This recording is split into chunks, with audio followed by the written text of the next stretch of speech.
भारत में आरक्षण एक ऐसा शब्द जिसे सुनते ही ना दिमाग में कई तरह की बातें आने लगती हैं। एक तरफ सामाजिक न्याय की बात होती है तो दूसरी तरफ बराबरी का सवाल उठता है।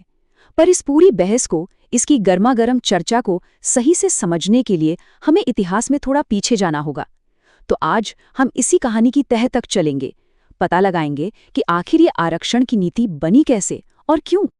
लेकिन इससे पहले कि हम इतिहास में जाएं, एक बहुत बड़ा सवाल कि भाई 3000 साल पुरानी एक व्यवस्था आज के ज़माने में इतनी ज़रूरी क्यों है?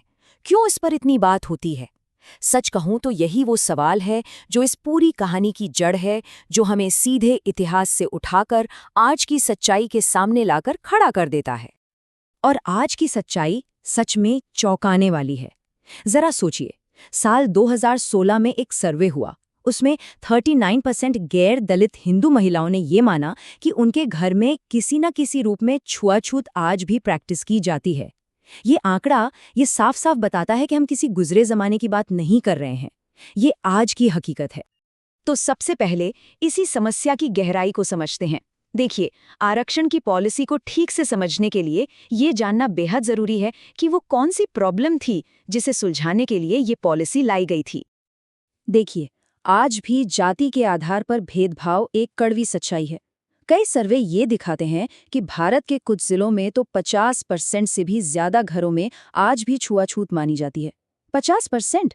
ये आंकड़े हमें बताते हैं कि ये समस्या कितनी गहरी और कितनी फैली हुई है। तो फिर सवाल ये उठता है कि आखिर ये सिस्टम, ये व्यवस्था आई कहाँ से? इसकी शुरुआत कहाँ से हुई?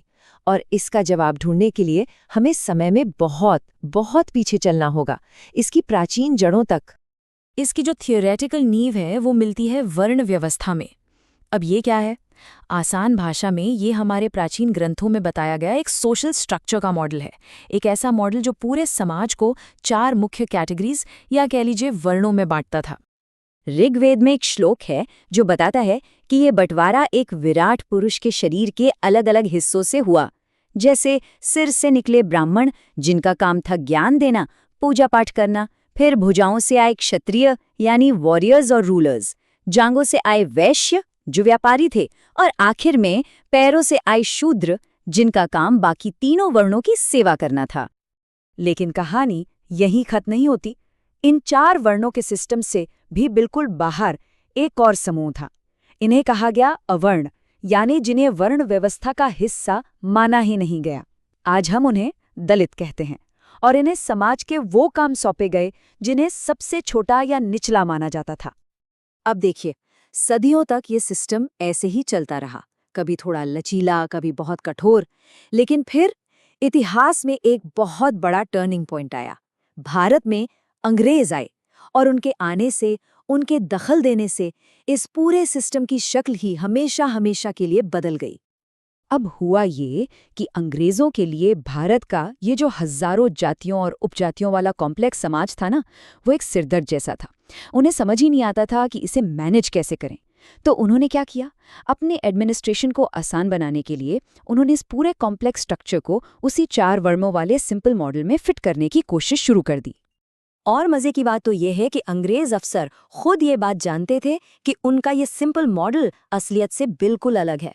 देखिए, 1871 में मद्रास सेंसस के सुपरिंटेंडेंट थे WR कॉर्निश। उन्होंने खुद लिखा था, ये बात शक के घेरे में है कि कभी कोई ऐसा दौर था भी जब हिंदू समाज सिर्फ इन 4 जातियों से बना हो। तो फिर उनकी इन पॉलिसीज का जमीन पर क्या असर हुआ? चलिए एक उदाहरण देखते हैं। मद्रास प्रेसिडेंसी में ब्राह्मणों की आबादी थी सिर्फ 3%, लेकिन 80% से ज्यादा सरकारी नौकरियां उनके पास थीं। अब आप पूछेंगे ऐसा क्यों? वजह सीधी थी, नौकरियां उन्हें ही मिलती थी जो अंग्रेजी जानते थे, और उस जमाने में अंग्रेजी तालीम तक पहुंच कुछ गिनी चुनी जातियों के पास ही थी। तो कुल मिला के नतीजा क्या निकला? नतीजा ये हुआ कि जो व्यवस्था पहले शायद वक्त के साथ बदलती रहती थी, थोड़ी बहुत फ्लेक्सिबल थी, वो अंग्रेजों के आने के बाद एकदम पत्थर की लकीर बन गई, कठोर और सरकारी मुहर लगी हुई। अब किसी इंसान के लिए अपनी जाति की पहचान से बाहर निकलना, सोशल मोबिलिटी लगभग नामुमकिन सी हो गई थी। लेकिन देखिए, इतिहास गवाह है कि जब जब दमन बढ़ता है तो उसके खिलाफ आवाज भी उठती है, और ठीक ऐसा ही हुआ।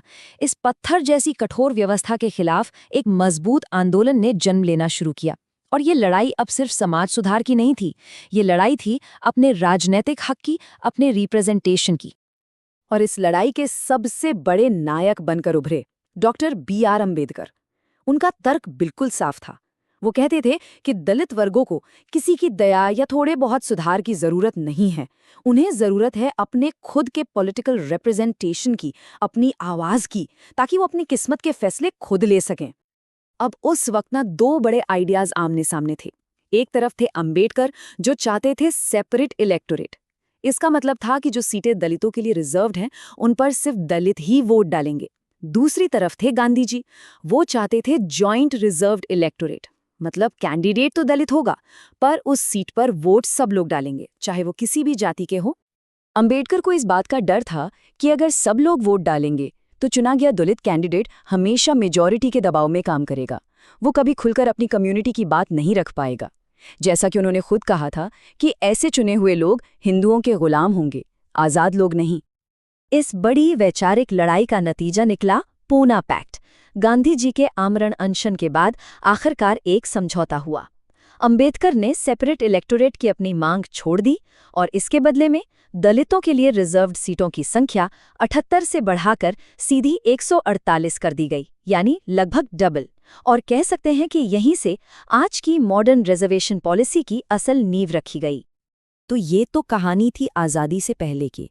अब सवाल ये है कि जब भारत आज़ाद हुआ तो इस ऐतिहासिक नींव पर आज का जो रिजर्वेशन का ढांचा है वो कैसे खड़ा किया गया।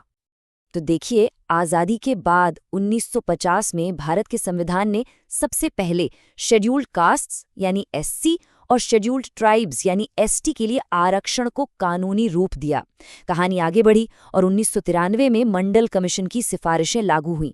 इससे अदर बैकवर्ड क्लासेस यानी OBC को भी आरक्षण के दायरे में लाया गया। और फिर सबसे हालिया बदलाव आया 2019 में, जब जनरल कैटेगरी के इकोनॉमिकली वीकर सेक्शंस यानी EWS के लिए 10% आरक्षण की व्यवस्था की गई।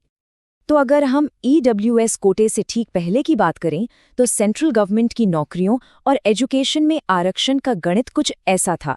शेड्यूल्ड कास्ट के लिए 15%, शेड्यूल्ड ट्राइब्स के लिए 7.5% और अदर बैकवर्ड क्लासेस के लिए 27%। इन सबको मिला दें तो कुल कोटा बनता था 49.5%। और फिर जब इसमें EWS का 10% कोटा भी जुड़ गया तो भारत में कुल आरक्षण का जो आंकड़ा है वो बढ़कर लगभग 60% तक पहुंच गया। तो ये थी भारत में आरक्षण की पूरी ऐतिहासिक यात्रा, एक ऐसी पॉलिसी जिसे इतिहास में हुए भेदभाव के गहरे जख्मों को भरने के लिए बनाया गया था। लेकिन ये हिस्ट्री हमें आज एक बड़े सवाल पर लाकर खड़ा कर देता है, क्या ये पॉलिसी अपने मकसद में कामयाब हो पाई है? और उससे भी बड़ा सवाल, इसका भविष्य क्या है और क्या होना चाहिए?